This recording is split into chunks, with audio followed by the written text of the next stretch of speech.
Obrigado, Senhor Jesus. Nós estamos aqui no estúdio da Escola Avançada de Libertadores, invadindo o programa Na Guerra. Nessas 27 semanas, cada sexta-feira tem um pedaço de uma aula de uma das 27 matérias da Escola Avançada de Libertadores. Isso é alusivo aos 5 anos de fundação da nossa escola. Hoje você está participando da aula Formação Avançada em Conquista de Territórios. Você vai amar essa aula. A matéria inteira no site da nossa plataforma tem 12 horas aulas. Você vai assistir 1 hora da primeira aula. E ainda assim vai ser muito profundo e você vai gostar demais. Eu tenho certeza que você vai querer estudar a matéria inteira. Por isso, eu preparei um cupom de desconto especial, te dando 50% de desconto nesta matéria, Formação Avançada em Conquista de Territórios, ou qualquer outra das 27 matérias da Escola Avançada de Libertadores. Entre agora, carloribas.com/curso, coloque lá, escolha a matéria ou as matérias que você quer, coloque o cupom PROMOEAL e ganhe na hora 50% de desconto. Para que você pode pagar inteiro se você vai pagar só meia, né? Estude comigo, venha ser meu aluno da Escola Avançada de Libertadores, a maior escola de batalha espiritual e libertação online do Brasil. Aproveite o vídeo, anote tudo, deixe o like, se inscreva no canal, ative o sininho e mande para o maior número de pessoas possível, porque é uma benção para a igreja brasileira. Deus te abençoe. Tchau, tchau. E estamos na nossa primeira aula da Formação Avançada em Conquista de Territórios. Vai ser muito legal. Essa matéria, ela é extraordinária. Tenho certeza que vocês vão gostar muito, muito, muito mesmo. E nós vamos falar hoje um pouco sobre a base da conquista de territórios, mas o tema principal é esse aqui, ó, demônios territorialistas. Então, nós temos bastante assunto da base. Esse assunto de base de conquista de territórios eu tenho na minha apostila, tá? Que é um e-book de conquista de territórios, que se vocês não têm, provavelmente vai ser disponibilizado, ou eu não sei como é que, ou se já foi disponibilizado no grupo, não tenho certeza, mas bastante texto de hoje, dessa aula, está no e-book ou na apostila Conquista de Territórios. E aí, a partir da próxima aula, a gente vai quebrando alguns conceitos e estruturando a forma da batalha espiritual. Por exemplo, na aula de hoje, a gente vai falar sobre definição, o que conquistar, para que conquistar, o que é um território, esses temas mais específicos. E depois vamos falar sobre demônios territorialistas. Então, eu pego um texto de Salomão e uma experiência de Davi sobre o urso e o leão. E percepção dos territórios que nós vamos conquistar. A gente tem que perceber se o território já foi conquistado por um ser maligno, por um demônio. Na próxima aula, na segunda aula dessa matéria, nós vamos falar sobre como a gente pode atacar um território, fazer a tomada desse território e fazer a conquista desse território. Que é uma sequência. Como se fosse uma guerra. Você planeja o ataque, faz a tomada e faz a conquista. Qual é a diferença da tomada e a retomada? Vou falar na próxima aula, spoilerzinho básico agora. A retomada é quando o diabo tirou algo de você, você vai atrás, luta, ataca e retoma aquele território que você perdeu. Vocês vão entender nesta aula de hoje sobre o que é um território. E aí então você faz a conquista. Vai ser muito legal. Tenho certeza que todos vão gostar muito. A apostila já está lá na plataforma. Eu vou colocar também para vocês aqui no chat do Zoom, para quem está assistindo ao vivo, para quem está assistindo gravado. Já foi colocado, Meg, obrigado. Para quem está assistindo gravado, está aqui embaixo dessa janela do vídeo, da plataforma, tá a apostila. Que na verdade eu estou falando da apostila, gente, mas são as telas que nós compartilhamos em PDF, tá? Vamos lá então. Primeira tela de hoje, a definição para o termo conquista de territórios. Então, ao iniciar o tema conquista de territórios, nós precisamos entender primeiro 3 coisas, ok? Então vamos pensar nessas 3 coisas por alguns minutos. A primeira delas é, qual é a definição correta para o termo conquista? Em que nível se dá essa conquista? Então, quando eu penso em conquistar, eu tenho que pensar, eu conquisto exatamente o quê?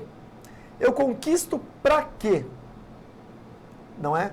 Para quem também seria uma pergunta honesta. A gente fica nessa muito, eu quero conquistar um salário melhor na minha empresa. Ok, então você vai ter que ter um plano, né? Ó, aqui tem o desenho aqui, é o mapa da mina ali. Vai ter que bolar o mapa da mina. Como é que eu faço? Eu ganho salário mínimo ou um salário X fixo, aí eu tenho uma bonificação por horas de trabalho e eu consigo também vender perfume importado. Sei lá, estou bolando aqui uma estratégia. Então, qual que é mais fácil de você aumentar o seu ganho? Na venda do perfume, porque no trabalho você já tem um salário fixo para o teu chefe. Dobrar o seu salário é muito difícil, a não ser que você suba de posição na carreira. Então vai ser mais difícil. Você também tem poucas horas no dia que você possa fazer a mais para ganhar em horas extras. Então você vai ter que bolar um plano para ganhar mais. Então a outra parte tem a possibilidade de me dar mais rendimento, que seria a venda de produtos importados. Ok. Então isso aqui eu estou entendendo o sentido da palavra conquista. Eu quero conquistar algo. Para quê? Para ter uma vida melhor. De que forma? Fazendo um plano estratégico, a venda dos produtos importados. Enfim, isso na minha vida pessoal. Como é que eu faço isso no mundo espiritual? Não é o marido alcoólatra que não é crente, que infelizmente vai para os bares, volta embriagado, quebra as coisas em casa, ou usuário de drogas, rouba as coisas para vender, ou qualquer outro problema. É um ateu, é um cético, você é crente, o marido não é, ou você, senhor, é crente, a sua senhora, a sua esposa não é. Como é que eu posso conquistar esse território? Não é? Nesse caso, o território é o meu cônjuge. Ou é o meu filho que está perdido no mundo, ou é a minha igreja que está envolvida num escândalo, ou é a minha empresa que está num quadro de dificuldade financeira ou de falência.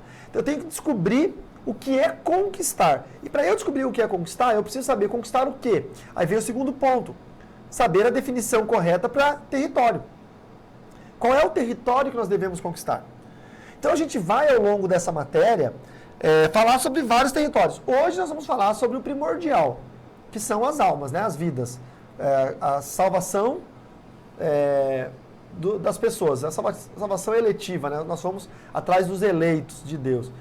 Agora, eu posso estar precisando conquistar a libertação de alguém, eu posso estar precisando conquistar a cura de alguém, eu posso estar, como nós fizemos, alguns alunos que estão desde o início, a maioria de vocês, no caso do menino lá que estava com poucas horas de vida e nós conseguimos fazer uma estratégia espiritual de batalha e conseguir mantê-lo vivo através de uma estratégia de batalha espiritual. Então, qual que era a conquista e qual que era o território? A conquista era mantê-lo vivo e o território era ele. Então, nós precisamos entender de forma exata, de forma precisa, qual é a conquista e qual é o território a ser conquistado. E, no terceiro ponto, o porquê.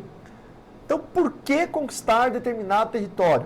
Eu preciso disso, tá? Um exemplo bem claro está no nosso gasto financeiro, não é? Todos já pensaram isso. Eu estou comprando isso porque eu preciso ou porque eu quero?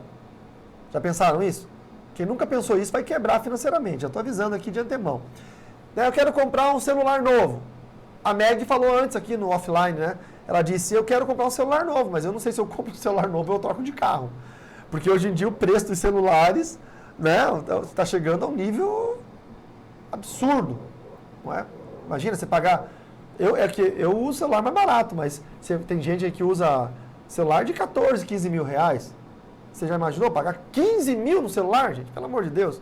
Né? Se você é um ricão aí que tem 15 mil para dar no celular, tá tudo bem. Eu não tenho. Não é? Então eu tenho uma margem que eu falo, até esse X valor é aceitável. Então, por que conquistar um celular de 15 mil?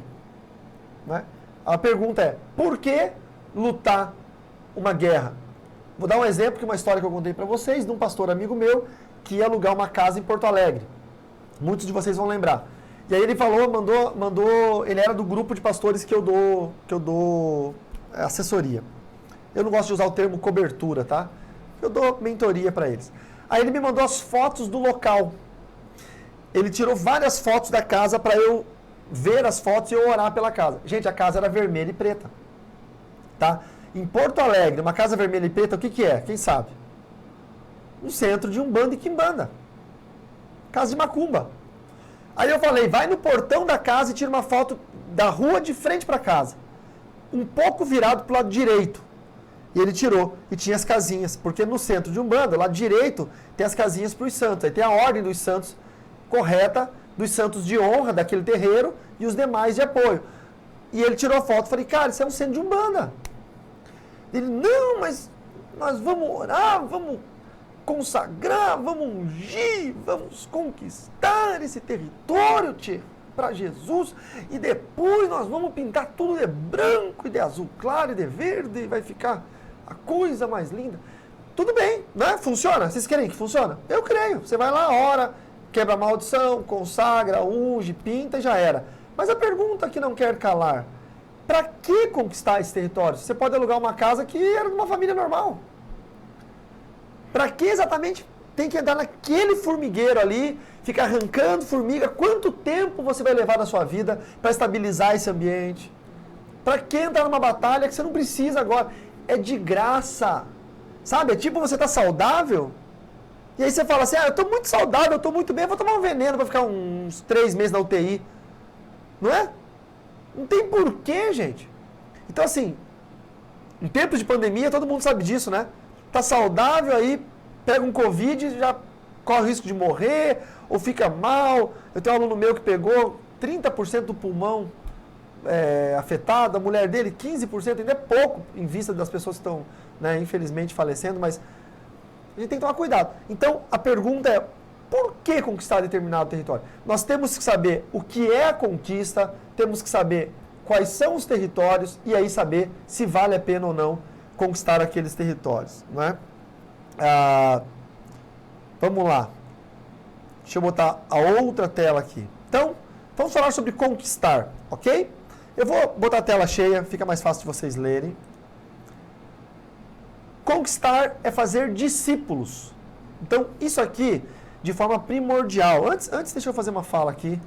De forma primordial, tá, irmãos? Agora não vamos esquecer que nós vamos falar ao longo dessa matéria de conquista de batalha espiritual. Essa é a escola avançada de libertadores. Então, o escopo dessas matérias é a libertação. O fim delas vai ser a libertação. Então, nós temos que falar sobre isso. Como é uma escola de libertadores, se fosse uma escola de finanças, de comércio, nós falaríamos sobre conquistar dinheiro, conquistar emprego. Se fosse uma escola de cura, conquistar saúde, mas essa aqui é uma escola de libertadores. Então, nosso escopo é falar de vidas, tá bom? De salvação, de reconciliação, de regeneração. Esse é o nosso escopo. Nós vamos falar de demônios e vamos falar de vidas. Então, para que fique bem claro para todos. Vamos lá. Então, conquistar é fazer discípulos. Essa foi a ordem de Jesus. Ide e fazei discípulos.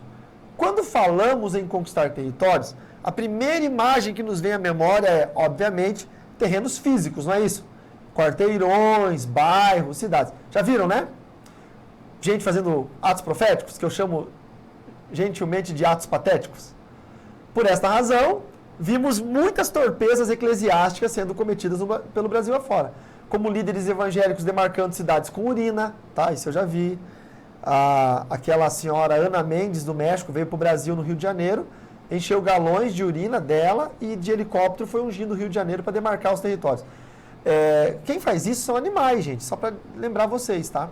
Eu tenho um cachorrinho, meu cachorro quando sai andar aqui na rua, se ele vai no poste da frente de casa e ele sente o cheiro que outro cachorro urinou ali, sabe o que o meu cachorro faz? Ele levanta a patinha e dá uma urinadinha. Mesmo que não seja a hora dele fazer o número 1.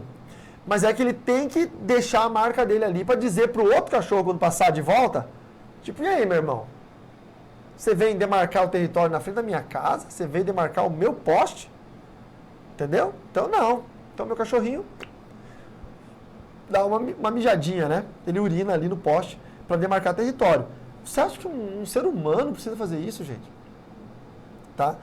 Eu gostei muito. Vocês sabem que eu sinto muita pena, tenho muito dó do Caio Fábio, né? O Caio Fábio foi uma referência para todos nós no Brasil. Ele tinha um programa na Rede Globo, domingo de manhã, que passava as pregações dele, né? Isso na década de 80.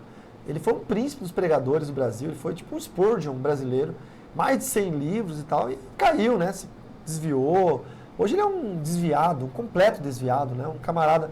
Eu atribuo a ele o que diz lá em Hebreus capítulo 6, tá? Se vocês não sabem decorar Hebreus 6, eu sugiro que anotem para ler depois, no momento mais oportuno. Eu atribuo a ele aquela condenação de Hebreus capítulo 6. Mas ele falou uma coisa acertada, porque às vezes o cara tá herege, tá desviado, mas ele ainda é um cara inteligente. E ele falou uma coisa acertada sobre a Ana Paula Valadão. Quando a Ana Paula Valadão, num show do Diante do Trono, ficou andando de 4 no palco, imitando um leão, e dizendo que sobre ela havia vindo a unção do leão da tribo de Judá. Eu acho estranho quando pregadores, ou cantores, ou quem quer que seja, começa a atribuir novas unções. Não é? Novas unções. Unção do leão. Aí o Caio Fábio, na crítica dele, ele falou algo que foi realmente assertivo. Ele disse, sobre a Ana Paula Valadão, ele falou, Jesus Cristo, o Nazareno, que ele de fato era o leão da tribo de Judá, nunca precisou andar de 4 para provar que o era. Quer dizer, se ele mesmo, Jesus, sendo o próprio, nunca precisou andar de 4 para provar que ele era o leão da tribo de Judá, por que é que ele enviaria uma unção sobre alguém fazendo o andar de 4 para provar que estava com essa unção? Então, são atos patéticos, tá bom? Então tem que tomar muito cuidado com o que a gente faz por aí. Tem alguns que vocês já fizeram, e nós vamos ler agora, quer ver? Agora vem aquela horinha da vergonhinha. Como líderes evangélicos demarcando cidades com urina, como se fossem animais, ou ainda marchas animadas e festivas pelas ruas das cidades, declarando vitória como Josué o fez. Tá? Nós vamos ver isso aqui na outra aula. Quantos já viram, né? Vamos marchar 7 vezes ao redor do bairro da nossa igreja. 7, igual Josué fez, não é? Vários fazem isso. Isso é um erro interpretativo. Gente, eu tenho falado sobre isso, sobre erro interpretativo bíblico. Nós vamos bater muito essa tecla quando a gente for, quem é meu aluno da teologia, né?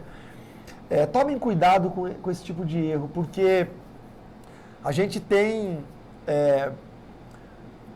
algumas pessoas pegam a Bíblia e acham que a Bíblia é uma receita de bolo. Que se você pegar as linhas que são escritas nos Evangelhos ou no Velho Testamento e você replicar aquilo ali literalmente na sua vida, vai acontecer tal qual aconteceu lá no texto bíblico, não é? Eu falei esses dias atrás numa aula da teologia ou numa aula da Escola Avançada de Libertadores, ou numa live, ou em algum lugar.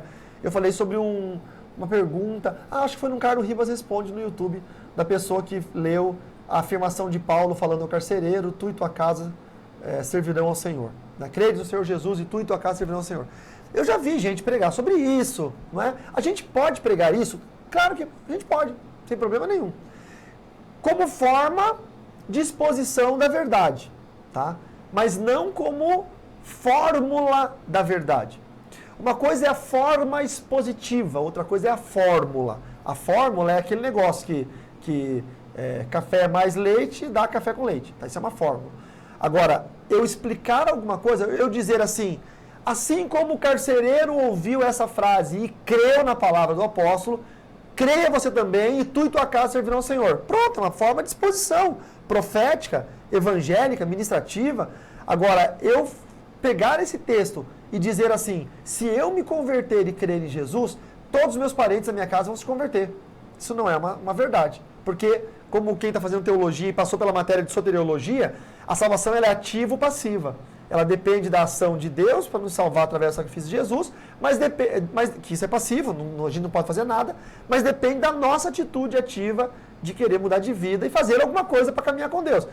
Então, se o teu parente não quer fazer nada para caminhar com Deus, ele não vai caminhar com Deus. Então, mas como é que as pessoas fazem esse erro? Por não entender as Escrituras, por não entender a teologia, concordo. Mas por querer pegar a Bíblia, interpretá-la de uma forma singular e literária e aplicar aquilo na sua vida. Aí o camarada vai lá em Jericó, lá e Josué deu 7 voltas em Jericó, e ele pensa que se ele der 7 voltas ao redor da sua igreja ou do seu bairro, ele vai ter um resultado tal qual teve Josué. Não vai acontecer. Tá? Porque aquilo é um fato histórico narrado no Velho Testamento e agora nós temos que ter estratégias. Eu posso pegar isso como base para fazer um ato profético? Devo. Senhor, Josué marchou em volta de Jericó e ele gritou e as ruínas caíram. Ok, como se deu isso? Josué estava sentado embaixo de um pé de laranja, pensando, maquinando, estudando e pensando assim, como é que eu posso fazer para derrubar as muralhas de Jericó? Tive uma ideia. Eu vou marchar 7 vezes e vou gritar e vai cair as muralhas. Foi assim, irmãos? Não, como que foi? Ele estava parado ao pé da muralha, olhando e pensando como é que eu vou conquistar isso, e aí Deus apareceu, na figura de um soldado com a espada desembainhada, e Deus disse para ele, faça segundo eu estou lhe dizendo, marche tantos dias em silêncio, bababá, no 7º dia de 7 voltas, e Deus deu a fórmula, a receita, e ele obedeceu literalmente a receita de Deus. Qual que é a diferença entre eu levar minha igreja para marchar 7 vezes na rua e Josué? É que Josué ouviu de Deus uma situação única, sui generis, ele estava numa situação, ele tinha um povo que era um povo jovem, né? Ele era dos mais velhos do povo, porque todo mundo que entrou no deserto morreu no deserto, então a nação de Israel tinha de 40 anos para baixo, porque foram 40 anos no deserto, então o cara mais velho do deserto tinha 40 anos, era um povo jovem, no deserto eles nunca tinham guerreado, eles não sabiam pegar em armas, talvez nem tivessem armas, por isso que Deus não mandou eles lutar, só mandou eles marchar, estão entendendo? Qual era a arma que eles tinham? Um par de perna, eles iam lutar com o que eles tinham, marchando, eles não tinham arco, não tinham flecha, esse povo nunca lutou no deserto, esse povo não plantava, não colhia, não treinava, não sabia karatê, não sabia nada, então Deus usou o que eles tinham. É uma situação única na história. Aí vai pegar você e eu, que temos tecnologia, que temos outras fórmulas de fazer isso. Então, não faz sentido. Por isso nós temos que tomar muito cuidado com essa aplicação de algumas questões sobre conquista de territórios. Tá? Pegar um evento bíblico e replicar ipsis literis, ou seja, exatamente como nos dias de hoje. Isso pode ser complicante, tá bom? Por vários fatos, mas basicamente ou prioritariamente por 2. O primeiro deles pode não funcionar, porque o evento de Jericó, por exemplo, foi Deus dando normativas dando diretrizes para Josué fazê-lo. Então essas diretrizes não servem para nós. Deus não disse, assim diz o Senhor, todo homem ou mulher que resolver conquistar uma cidade fortificada, marche 6 vezes em silêncio e na 7ª grite. Está escrito isso na Bíblia? Não está. Nós estamos lendo uma situação histórica. Concordam comigo? Tá? Agora, Deus falando para Abraão, eu abençoarei a ti e a tua descendência. Então as bênçãos de Abraão estão sobre nós. Bendito será o que te abençoar e maldito será o que te amaldiçoar. Está sobre nós, porque Deus prometeu que seria sobre os descendentes. Então aí sim, há a necessidade de ler o texto bíblico de forma interpretativa pesada, para não cometer erro. Primeira coisa, pode não dar certo porque não foi para você a ordem de Deus. E segunda coisa, pode atrair um problema espiritual.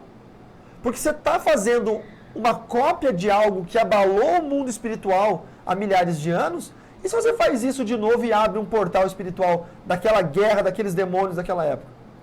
A gente não sabe quem de nós pode dizer que sim ou que não. Não é? A gente não sabe. Tipo, quem assistiu o Jumanji, né? Tipo, o cara pegou lá o joguinho do Jumanji, lá mexeu e abriu lá um portal para outro mundo, sei lá como é que era. A gente não sabe, às vezes, eu vou repetir exatamente igual. Vou pegar aqui, vou fazer as mesmas coisas, vai saber se não abre um portal espiritual. Então, melhor é não replicar, tá? Última frase aqui embaixo. Toda conquista no campo espiritual tem um sinônimo no mundo físico. Derramamento de sangue, tá? Então, qual que é o sinônimo no mundo físico? Jesus operou o derramar do seu sangue em favor de nós. E esse derramar trouxe salvação. Então, as conquistas que nós temos nesse mundo que nós vivemos, ele tem que ter esse sinônimo também, ok? Então vamos ver aqui nessa tela com bastante texto. Mateus capítulo 11, verso 12. Desde os dias de João Batista até agora, o reino dos céus é tomado por esforço, e os que se esforçam se apoderam dele. Como que a gente conquista alguma coisa? Nós estamos aí no verbo conquistar. Se esforçando, tá? Então, cuidado. Você que é pouco esforçado, você que é mais preguiçosão, você que é o cara que não gosta de ler, de orar, de nada na vida. Vai conquistar muita coisa no reino espiritual, tá? O reino dos céus ele é conquistado por esforço, ok? Quando nos propomos a conquistar algo, precisamos nos esforçar. Se queremos conquistar alguém, precisamos fazer com que o derramamento de sangue feito por Jesus, lá na cruz do Calvário, seja levado até a vida da pessoa. Olha que frase impactante. Você quer conquistar alguém? Você precisa fazer essa pessoa chegar até o pé da cruz, para que o sangue carmesim de Cristo flua sobre ela. Tá? Essa é a nossa missão. É mais ou menos assim, numa analogia direta, eu estar vendo a cruz de Cristo ali em cima do morro, do Gólgota, e eu estar olhando uma pessoa aqui embaixo que está indo para o inferno, tem um abismo aberto e o Satanás puxando ela. Então, numa analogia direta, eu vou até a pessoa, pego ela pela mão, puxo com força para soltar, livrar ela das garras do diabo e conduzo ela gentilmente até o Calvário e a coloco prostrada ao pé da cruz, de forma que o sangue carmesim de Jesus verte sobre ela, limpando-a, lavando-a de todo o pecado, transformando-a em uma nova criatura. Isso aqui é uma analogia do Evangelho. Isso aqui é uma analogia de uma conquista. Eu estou conquistando alguém para Cristo. Então é fazer com que o sangue seja levado até a vida da pessoa. Vejamos aqui um outro versículo em João, capítulo 6, no verso 56. Esse aqui é um versículo duro, hein? Pesadão, não é? Quem comer a minha carne e beber o meu sangue, permanece em mim e eu nele. E teve um pessoal que não aguentou. Tinha ali pelo menos 15 mil pessoas ao redor de Jesus, né? Uma multidão de pessoas, contando homens, mulheres, crianças, idosos, uma multidão seguindo a Cristo, e de repente ele larga uma dessa. Vocês querem andar comigo? Vai ter que comer minha carne e beber meu sangue. Para o povo isso era uma heresia. Imagina falar um negócio, antropofagia, comer carne humana, que história é essa? O que esse cara está falando? Então é uma palavra muito dura. E se você segue lendo ali o Evangelho de João no capítulo 6, você vai perceber que muitos começaram a reclamar dizendo, essa palavra é muito dura, quem pode suportar isso? E começaram a sair e abandonar a Cristo, e ficou só os 12. E aí Jesus perguntou, e vocês também não vão? E aí Pedro fala aquela velha frase, né? Mestre, para quem iremos, se só tu tens as palavras da vida eterna? Então, Pedro sabia, Pedro era vacilão, né? Mas sabia quem Cristo era. Melhor ter um crente vacilão que sabe quem Cristo é, do que aquele crente certinho que não tem certeza para onde vai depois que morre, tá? Então, às vezes eu prefiro uns vacilões que tem por aí, mas que são de Deus. Vamos ler aqui o texto, seguindo a nossa leitura. Jesus tinha um contingente de aproximadamente 15 mil pessoas que lhe seguiam nas aldeias e ouviam as suas mensagens. Certa vez, por haverem tantas pessoas que o comprimiam, precisou pregar de dentro de um barco que estava ancorado na praia. Tamanho era a multidão que seguia Jesus. Aos olhos de hoje, muitos líderes evangélicos diriam, puxa, que bela conquista, não é? Ele conquistou o quê? Uma igreja com 15 mil membros. Concordam? Muitos de vocês aí que são meus alunos são pastores. Já pensaram ser pastor de uma igreja de 15 mil membros? Mas Jesus fez exatamente o oposto. Olha o que diz em Lucas 6, nos versos 12 ao 17. Leremos aqui. Naqueles dias, retirou-se para o monte a fim de orar. E passou a noite orando a Deus. Como é que ele toma decisões difíceis como essa? Passando a noite orando a Deus. Tá? A gente precisa orar a Deus, não é? E quando amanheceu, chamou a si os seus discípulos e escolheu 12 dentre eles, aos quais também deu o nome de apóstolos. São eles. Você que não sabia o nome dos 12 apóstolos, está na hora de você decorar. Vamos lá? Simão, a quem Jesus acrescentou o nome de Pedro, então é Pedro, né? Simão Pedro. André, irmão de Pedro. Tiago e João, que são irmãos, trabalhavam com André e Pedro, esses 4 eram pescadores, tá? Tiago e João eram os Boanerges, né? Os filhos do trovão. Filipe e Bartolomeu, Mateus e Tomé, Tiago, filho de Alfeu, e Simão, chamado Zelote, Judas, filho de Tiago, e Judas Iscariotes. Esse Judas, filho de Tiago, é o que escreveu a carta de Judas antes do Apocalipse, tá bom, irmãos? Tem gente que lê Judas antes do Apocalipse e acha que foi os Iscariotes que escreveu. Não foi. Foi esse Judas, filho de Tiago. E Judas Iscariotes, que se tornou o traidor. Tá? Presta atenção nessa frase, que se tornou o traidor, tá bom? Porque havia um demônio que o tentava, que era homicida desde o início. Mas Judas, o discípulo, ele se tornou o traidor na última ceia. Tá bom? Então ele não era traidor durante os anos de ministério de Jesus. Ele se tornou na última ceia. Isso aqui é muito importante para vários entendimentos posteriores. E descendo com eles, descendo com os 12, parou numa planura onde se encontravam muitos discípulos seus. Ou seja, ele tinha discípulos e discípulos. Se você for ler o início desse texto, vamos de novo. E quando amanheceu, chamou a si os seus discípulos. Tá bom?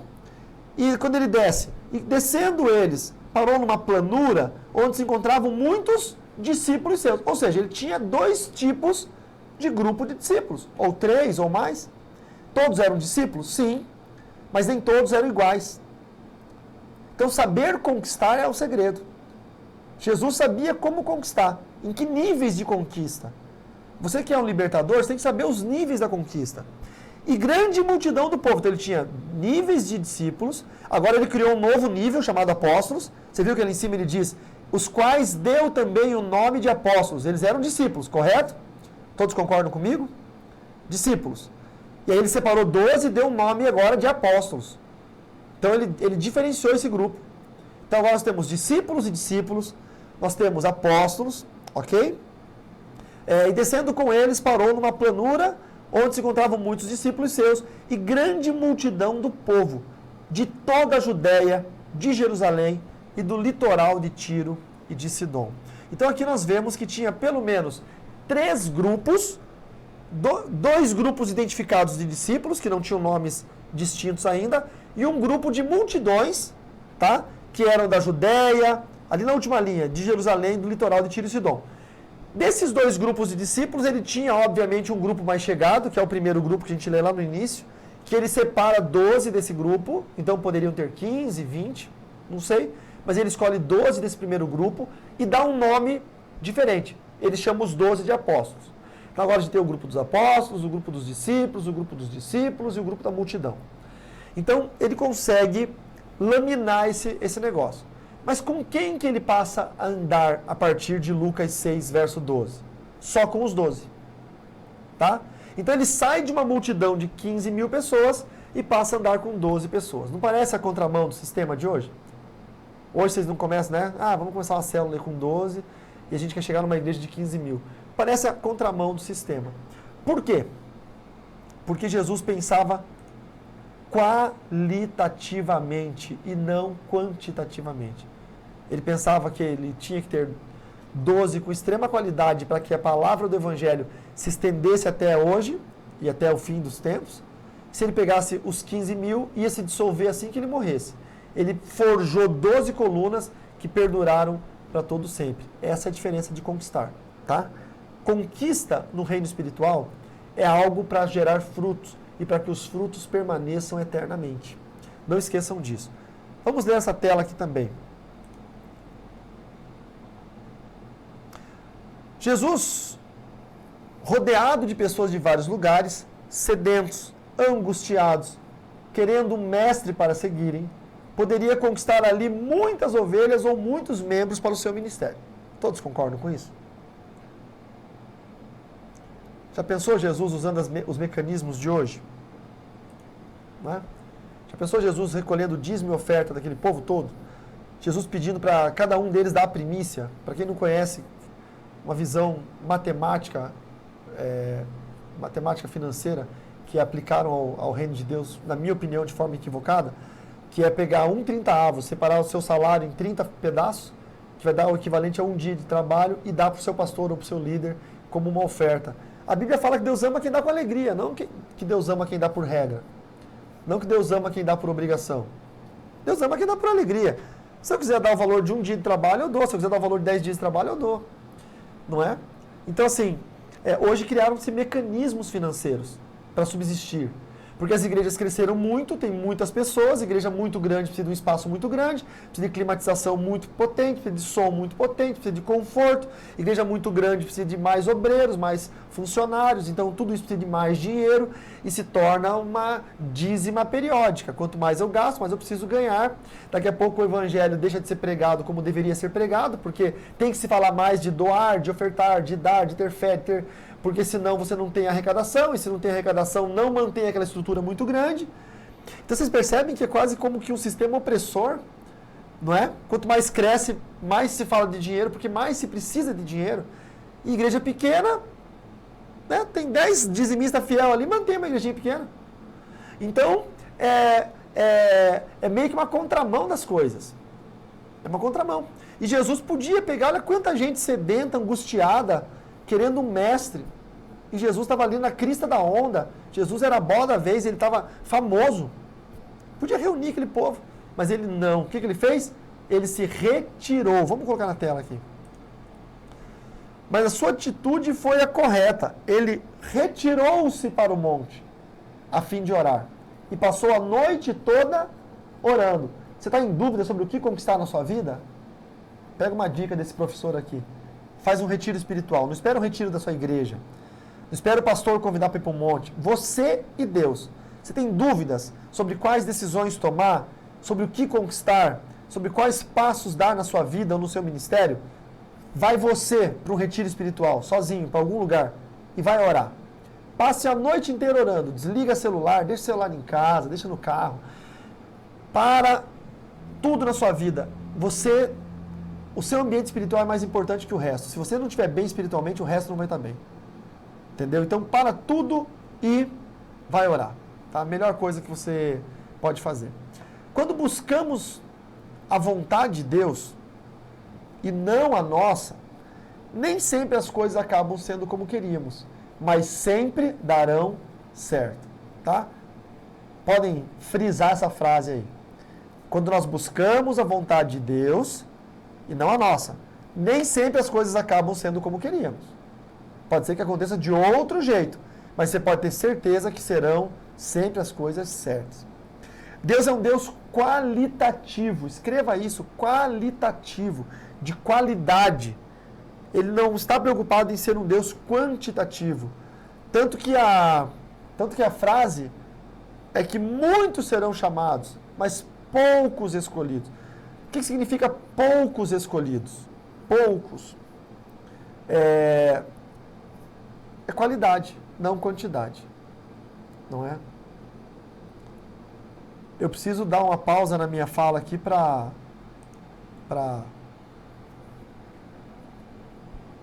lembrar que nós somos contaminados pelo tempo moderno, pelo tempo presente que nós vivemos. Nós somos contaminados pela necessidade de ter. Eu convivo com muitos pastores que são infelizes nos seus ministérios porque olham para a igreja com pouca gente ou igreja pequena. Porque eles veem na internet igrejas gigantes, mega churches, e eles almejam, eles transferem o seu desejo para aquilo lá. O ideal de ministério deles é aquilo lá. Só que eles não pararam um dia para se trancar no seu quarto ou para ir para um monte sozinho e passar uma noite inteira orando, dizendo: Senhor, é aquilo lá que é para mim? Ou eu tenho que cuidar dessas 15 pessoinhas que o Senhor me deu, ou dessas 7 pessoinhas que o Senhor me deu, ou desses 12 apóstolos que o Senhor me deu? E aí passam a vida inteira sofrendo, porque estão contaminados com o modo de existência dessa geração, que é um modo de bens de consumo, de ter coisas, de ser uma cópia do outro, de não ter mais originalidade. É só vocês verem aí o TikTok, o Instagram, um copiando o outro, fazendo aquelas dancinhas, apontando textinhos, né? Vocês veem no Instagram isso? O primeiro que fez foi legalzinho, né? Aí quando tem 10 mil pessoas copiando, ficou ridículo. E as pessoas continuam copiando e não se percebem do papel de ridículo que estão fazendo. Porque isso só prova que eles não são originais, que eles são cópias de alguma coisa. E o que é mais bonito no ser humano? A originalidade, você ser exclusivo, ser original. Por mais que você não seja um cara extraordinário. Mas se você é original, você ganha dos extraordinários que são cópias. Então, a vontade de Deus ela é perfeita. Ela é boa, perfeita e agradável. Pense que conquistar tem que estar ligado a isso, ok? Vamos lá então. Sempre em toda a história bíblica, veterotestamentária, ou seja, do Velho Testamento, ou neotestamentária, ou seja, do Novo Testamento, Deus preferiu a qualidade em detrimento da quantidade. Veja, por exemplo, os valentes de Gideão. 32 mil homens estavam à disposição dele para lutar contra os midianitas. 32 mil homens. Você sabe o que é isso? O tamanho desse exército? Mas o Senhor preferiu que fosse feita uma triagem e sobraram apenas 300 homens. O Senhor prefere 300 valentes, isso é qualidade, do que 32 mil covardes, isso é quantidade. Entenderam? Então, conquistar é você entender a vontade de Deus. E o legal da triagem de Gideão, se vocês lembram bem, tinha assim umas provas que eles tinham que fazer que eram muito legais. Uma delas era, manda o povo beber água no rio. Quem lembra disso? Está na Bíblia. Aqueles que beberem igual cachorro, manda para casa. Que botar a boca na água assim, ó, e lamber a água, manda para casa. Por quê? Porque o cara não está olhando para frente, não está vendo se o inimigo vai vir. Você leva um cara desse para guerra, o cara bota a cabeça na água, o inimigo vem e mata ele. Agora, aqueles que pegar a água com a mão e beber assim, ó, é porque ele está o quê? Atento, olhando o perímetro. Ele está ligado. Então, até nessas provinhas, Deus percebe quem tem que ir e quem tem que ficar. A gente tem que tomar muito cuidado no fator de seleção da conquista. Até porque, pensem comigo, queridos, talvez a gente não está conquistando a coisa errada. Não é? Tá lutando a batalha errada e conquistando a coisa errada. Por isso que o nosso enunciado inicial era conquistar o quê e conquistar para quê. Tá bom? Então vamos seguir aqui a nossa leitura. Sobraram apenas 300, né? O Senhor prefere qualidade do que quantidade.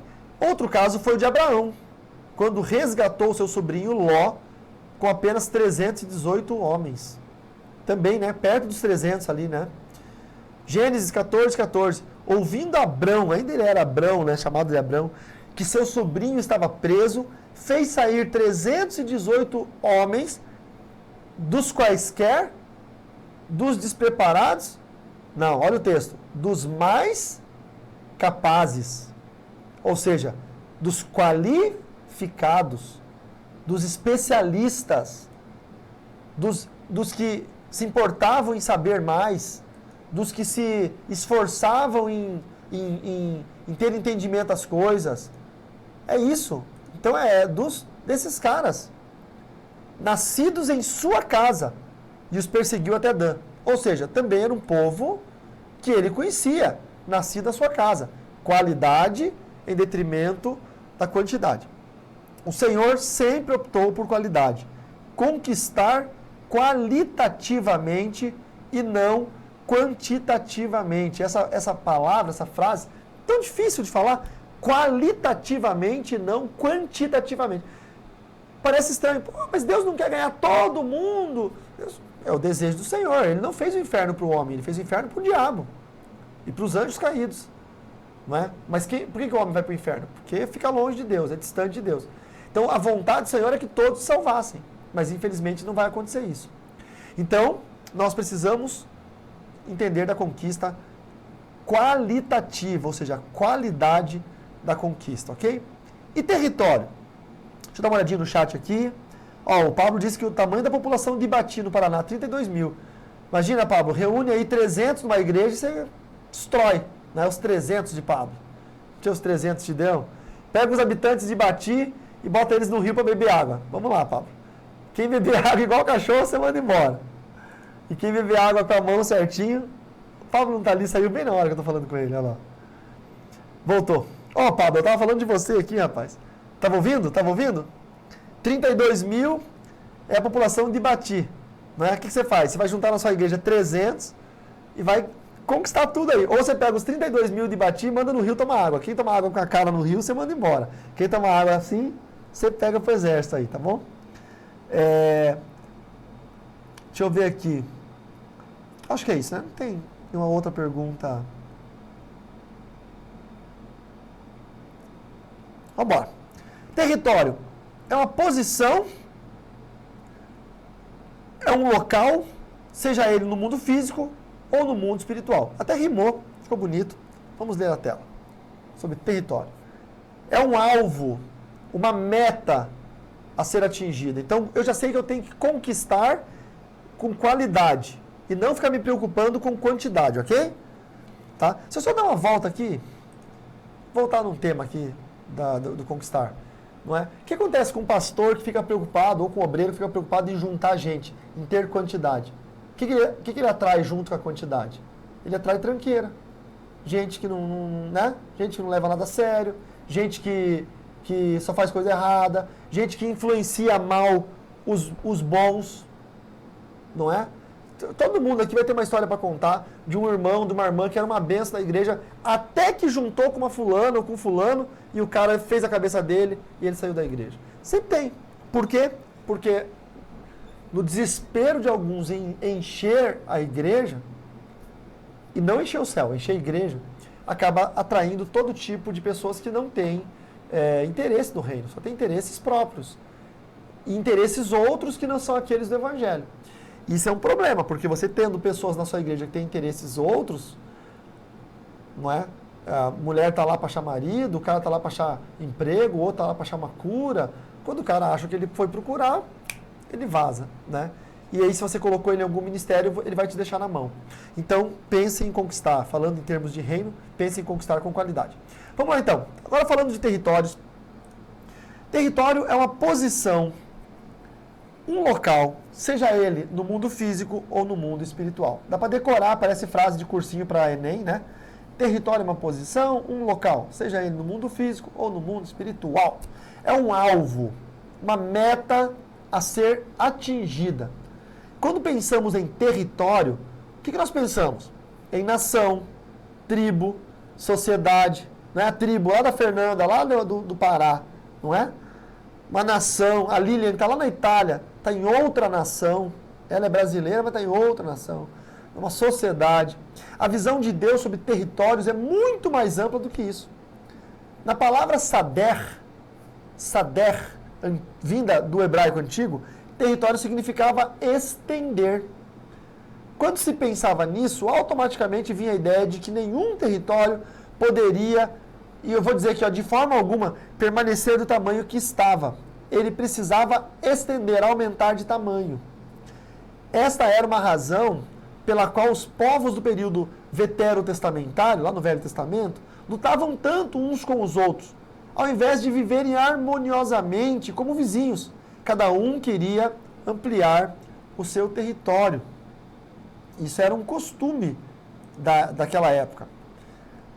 Então, na etimologia da palavra hebraica Gabu, território significa limites pré-estabelecidos e fortemente definidos. Então, se eu for falar território em hebraico, ele vai significar um local que tem limites pré-estabelecidos e fortemente definidos. Tá? Anotem isso que pode ser importante para logo mais, hein? É algo inteiramente espiritual, profética, alcançada através da certeza de conquista e da posse. A fé é o combustível da máquina de conquista que o Senhor nos deu. Não usamos mais carros e cavalos de guerra, né, como dizia na Bíblia, como armas de guerra. Hoje nós usamos a fé. Então eu tenho um território para conquistar. Como é que eu trabalho a minha máquina de guerra? Eu trabalho com a fé.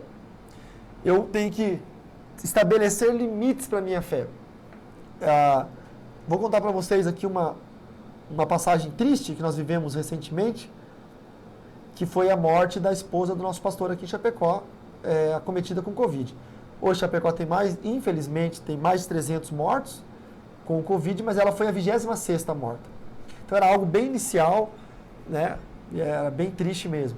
Só que assim, nós sabíamos que ela era idosa, que ela era comórbida, que ela tinha algumas fragilidades na saúde, e ela já estava se arrastando já para 20 e poucos dias de UTI. O pulmão já estava todo tomado, então a gente sabia que era muito difícil ela sobreviver. Numa segunda-feira, a médica ligou para o nosso pastor, eu estava junto com ele. E ela falou, olha, se a dona Maria não reagir de hoje para amanhã, infelizmente amanhã eu vou ter que ligar para o senhor para dar uma notícia ruim. Então o senhor já vai se preparando, vai preparando sua família, que amanhã possivelmente teremos uma notícia ruim. Então a médica foi bem sensata e já meio que preparou ele. O que acontece? Eu fiquei assim desesperado, falei, ela vai morrer hoje, de hoje para amanhã. No dia seguinte ela não morreu. A gente orou muito, né? Ela não morreu. E ela apresentou uma leve melhora. Imagine assim, 0,01% de melhora. Mas quem estava num quadro, ela era a paciente mais grave da UTI de Chapecó naquele momento, melhorar 0,01% para nós era uma injeção de fé. E eu falei para minha esposa, falei, ela não vai morrer. Ela não vai morrer mais. Se ela não morreu de ontem para hoje, ela teve uma leve melhora, isso é um sinal. E aquilo injetou nas minhas veias uma fé. E nós pegamos óleo que nós tínhamos aqui guardado de consagrações de semanas de jejum e fomos ao redor daquele hospital onde ela estava internada e ungimos toda a rua do hospital, ao redor do hospital, fizemos um cerco e ficamos lá toda a noite ajoelhados na calçada na frente do hospital, com as mãos impostas em direção aonde estava a UTI Covid, orando, clamando, levantando intercessores, cada dia mais gente, levantando uma multidão, porque eu tinha certeza que ela ia sobreviver. Infelizmente ela morreu. E aí veio aquela pergunta no coração de alguns irmãos, mas nós fizemos tudo, o porquê que ela morreu? Ela morreu porque era o plano de Deus. Porque se aquela doença fosse uma enfermidade causada pelo diabo, eu tenho certeza que nós teríamos revertido. Porque tudo que nós fizemos foi no mais fino da batalha espiritual. A gente afinou a batalha espiritual na mais perfeita sintonia. E o que nós fizemos, demônio nenhum conseguiria resistir. E ela teria sobrevivido. Como ela morreu, deu uma paz no nosso coração. Então, se ela morreu, depois de tudo que nós fizemos, é porque de fato era a vontade do Senhor. Então, contra a vontade do Senhor, ninguém pode lutar. Né? Ela é soberana, absoluta sobre nós. E uma mulher santa como ela, salva, foi morar na glória com o Senhor. Mas percebam que aquela semana me deu uma injeção de fé para conquistar esse território, que a gente acabou não conquistando, quem conquistou foi o Senhor, né, que guardou ela consigo. Mas, por que isso? Às vezes você precisa ter um entendimento técnico. Talvez você precise que o médico te fale, olha, a situação é gravíssima, mas se acontecer alguma coisa e o órgão tal der uma reagida, a gente consegue reverter o quadro. Essa frase faz você acreditar que há uma esperança, que há um jeito. E aí você ora, mesmo sem ter conhecimento biológico, médico, técnico, você ora assim, Senhor, o órgão tal tem que dar uma volta, tem que dar um tombo, tem que reagir, tem que virar chave.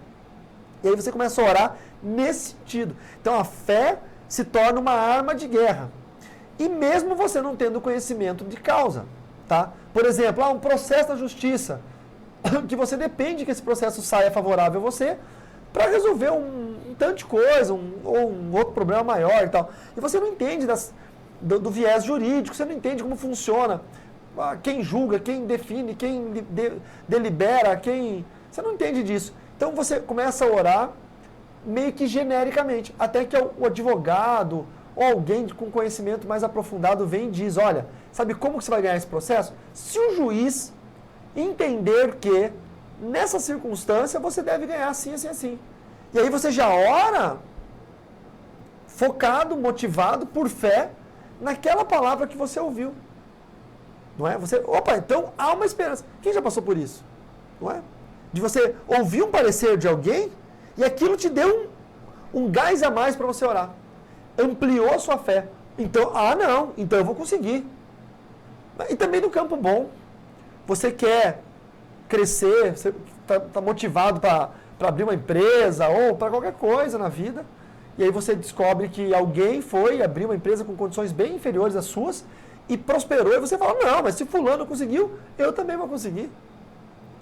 Não é? Eu lembro quando eu fui fazer minha carteira de motorista, tinha uma senhora na igreja, bem velhinha, que, tadinha, ela tinha medo até de entrar no carro. E ela foi, irmã Mari, e conseguiu tirar a carteira. Eu falei assim, não, peraí. Se a irmã Mari tirou a carteira, eu não vou ficar para trás. E eu fui com tanta fé que na hora de fazer o exame, que o mais terrível para quem vai tirar uma carteira é fazer o exame, né? Porque prova, tal, você vai, né? Na minha época ainda tinha que fazer um monte de coisa. Hoje em dia é tudo digital. Na minha época tinha que ir lá, passava até pelo médico, sei lá, é tudo tão estranho. E aí na hora de fazer a prova mesmo, com o delegado do lado, nem sei se é um delegado, vai hoje, na época era o delegado que ia. E aí eu fui o primeiro. Ele falou, quem quer ser o primeiro? Aí todo mundo, não, vai você, todo mundo com medo. Eu falei, não, eu vou primeiro. Porque na minha mente estava, se aquela senhorinha da igreja que tem medo de entrar num carro, tirou a carteira, peraí, eu também vou tirar. Então você tem uma informação que te amplifica a fé para você conseguir conquistar um território.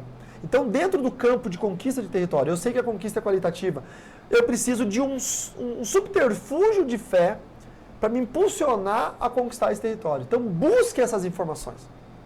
Tá? Pegue um exemplo. Eu sofro na vida porque meu marido me abandonou e sou uma mulher abandonada.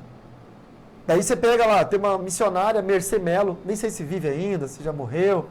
Ela tem um testemunho lindo, ela e o José Carlos, que ela era namorada dele na igreja, e o cara desviou e abandonou ela e foi pro mundo. E ela sempre amando aquele cara, e ela tem vários testemunhos de milagre, ela era completamente cega, foi curada por Deus e tal, tem um monte de testemunho. Aí, e ela esperou casta, santa, guardada, para esse homem 30 anos. Esse cara foi pro mundo, virou alcoólatra, usou droga, casou, descasou, fez o que tinha que fazer, até que lá no meio do caminho ele estava perdido, sei lá como é que estava, alcoólatra, drogado, encontrou Jesus de novo, se lembrou que um dia foi crente, voltou para os caminhos do Senhor, foi purificado, restaurado, renovado, foi num culto um dia, a Mercê estava cantando, era uma cantora maravilhosa, não sei se vive ainda, porque já faz tempo que eu a conheci, e ela olhou para ele, já adulto, 30 anos depois, ele lembrou dela, ela lembrou dele, e se reencontraram, e se casaram, e Deus cumpriu nela o sonho da vida dela, e caramba, entendeu? Aí você escuta um testemunho desse e fala assim, não, peraí, se ela conseguiu, meu filho, eu vou conseguir também. Tá entendendo? Você pega uma informação e transforma isso em arma de guerra a seu favor, para amplificar, fortalecer a sua fé para a conquista de territórios. Ok? Vamos fazer uma leitura aqui da tela. Fazendo uma leitura contemporânea do fator território na igreja, não podemos, em hipótese alguma, trazer para o campo geográfico ou de delimitações físicas. Né? Tipo, território é uma sala maior ou um ginásio de esporte. Não. Território é pessoa. Território é família. Território é cura. Tá bom? Conquistar um território é fazer com que famílias inteiras sejam ganhas, consolidadas, discipuladas, preparadas e enviadas à seara. Lucas 12, 31, aqui na tarja vermelha, buscai antes de tudo o seu reino, e estas coisas vos serão acrescentadas. Ok? Beba uma aguinha, tá na hora, tá aguinha.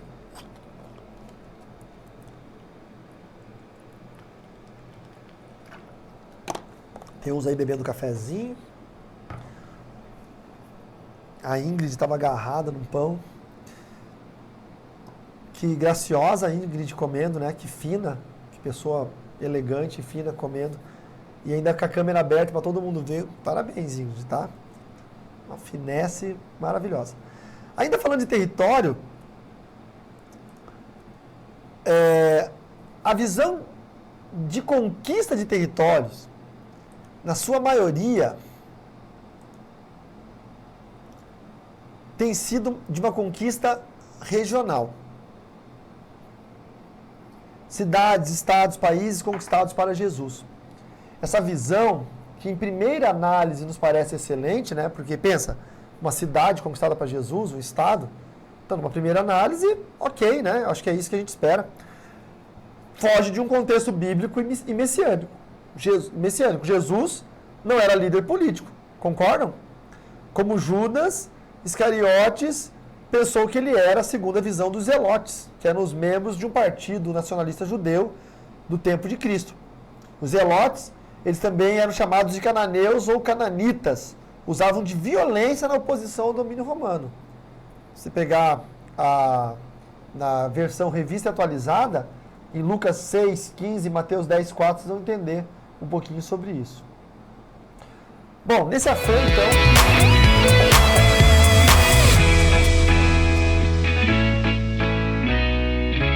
Você ficou com água na boca para estudar na Escola Avançada de Libertadores, não foi? Eu sei que esta matéria, essa aula desta matéria é realmente incrível e te instiga a conhecer mais. Ser um conhecedor de batalha espiritual não é ser um caçador de demônios. É estar preparado para as batalhas espirituais que a vida nos apresenta. Por isso eu fundei, há 5 anos atrás, a Escola Avançada de Libertadores, a EAL, e comemorando a isso, nós estamos colocando toda sexta-feira aqui no canal do YouTube um pedaço da primeira aula de cada uma das 27 matérias. Então serão 27 episódios. Eu não sei em qual episódio você está, se você está no 5º, no 20º, mas tem uma playlist aqui que tem 27, ou terá, quando concluir, 27 vídeos. Cada um desses vídeos contém um pedaço de 1 hora da primeira aula de cada uma das matérias. Lembrando que cada matéria tem 4 aulas, as 9 matérias da primeira fase têm 3 horas cada aula, e as demais 1 hora e meia, 2 horas cada aula. Então você assistiu só um pedacinho, e eu tenho certeza que já te trouxe muito conhecimento e te desafiou a conhecer mais. Por isso, eu preparei um cupom de desconto para você estudar comigo na Escola Avançada de Libertadores. São mais de 300 horas gravadas, todas as matérias têm PDFs das aulas, certificado, conteúdo incrível para você com essa qualidade que você está vendo. Entre no site carloribas.com/cursos e escolha qual matéria você quer. Pode ser ela que você assistiu hoje, pode ser qualquer outra, e use o cupom PROMOEAL para ganhar 50% de desconto. Veja, eu vou clicar aqui, por exemplo, em Formação Avançada em Libertação 2. Fala sobre batalha espiritual no sentido de doenças, olha, surtos, possessão demoníaca e esquizofrenia, doenças e demônios, alucinações. É muito legal, é muito moderna essa matéria. Eu vou clicar aqui em adicionar ao carrinho, nesse botão aqui. E aí, adicionando ao carrinho, eu tenho o valor da matéria, R$ 297,50. Mas eu vou clicar aqui no código do cupom e vou escrever PROMOEAL, pode ser minúsculo mesmo, aplicar o cupom e veja, automaticamente você já ganha 50% de desconto. Quer ver uma coisa muito legal? Eu já apliquei o cupom no meu carrinho de compras. Então, se eu voltar lá para a página cursos e quiser comprar qualquer outro curso, vamos pegar qualquer outro curso, simbologia, é muito legal simbologia, eu vou vir aqui, vou adicionar ao carrinho, ele já vai colocar o desconto automático. Então, tudo que eu for adicionando ao carrinho já vai colocar o desconto automático. Tem uma coisa muito legal também, que são as fases completas. Ó. A fase 1, deixa eu pegar a fase 3, que a gente terminou recentemente. Ó. A fase 3 tem 9 matérias. A fase 1 também tem 9, a fase 2 também tem 9. E ela já está com R$1.000 de desconto. As 9 matérias, faz a conta aí, 297,50 vezes 9 vai dar 2.677,50. Mas aqui no site, quem comprar já paga R$1.000 a menos. Só que você tem o cupom, lembra? Então você, além de pagar R$1.000 a menos, você paga só metade do preço. Então ela vai sair de 1.677 por... Vou ter que falar de cabeça, não sei, né? 1.677,50 dividido por 2, R$838 as 9 matérias. Então aqui nós temos o desconto, tudo daria R$ 2.272,50, já com aqueles R$1.000 de desconto da fase 1 da fase 3 completa. O cupom removeu R$ 1.136,25, você vai pagar só R$ 1.136,25 em 9, 10, 11 matérias. Pode parcelar em 4 vezes no cartão de crédito sem juros ou até 12 vezes no cartão de crédito aí com jurinho, do jeito que você quiser. Se você tem PayPal, você vai clicar aqui para pagar pelo PayPal ou pelo seu cartão de crédito cadastrado no PayPal, ou você pode clicar em continuar para finalização, para qualquer outro cartão de crédito, para cartão do Mercado Pago, para Pix, para quem tem negócio no Mercado Pago, você pode pegar até aquele dinheiro deles lá, acho que é financiamento, não sei, tem um nome específico, você pode escolher a forma de pagar que for melhor, mais apropriado para você. Vai preencher com seus dados aqui tudo certinho, não é? E aqui embaixo, ó, tem várias formas de pagar, não é? Débito e crédito, aí você bota o cartão aqui, mas não apareceu as parcelas. Primeiro você preenche os dados, aí vai abrir a opção de parcelas, tá bom? Pix, Linha de crédito, ó, esse é o nome que eu esqueci. Linha de crédito do Mercado Pago, cartão de crédito de outro cartão, PayPal, e aí você vai clicar aqui, ó, li e concordo com os termos, né? Leia os termos, e aí você finaliza a compra e automaticamente já vai abrir a página do site para você poder acessar as suas aulas compradas. Caso você esqueça como acessar as aulas compradas, veja que nós temos uma frase aqui, ó, para você ver aqui no final dessa página esse vídeo tutorial que te ensina a renovar senha, acessar os cursos e etc. E também em cada caixinha de curso que você clica para comprar, tem em cima do botão adicionar ao carrinho, tem um tutorial para você clicar e assistir como acessar o curso. E aqui embaixo também tem o vídeo tutorial e aqui também tem um texto explicando como acessar cada um dos cursos comprados. Não tem erro, é super fácil e eu espero que você venha se tornar meu aluno da Escola Avançada de Libertadores. Então, não esqueça, cadê o cupom? PROMOEAL. carloribas.com/cursos, use o cupom PROMOEAL e venha se tornar meu aluno na Escola Avançada de Libertadores. Te espero aqui.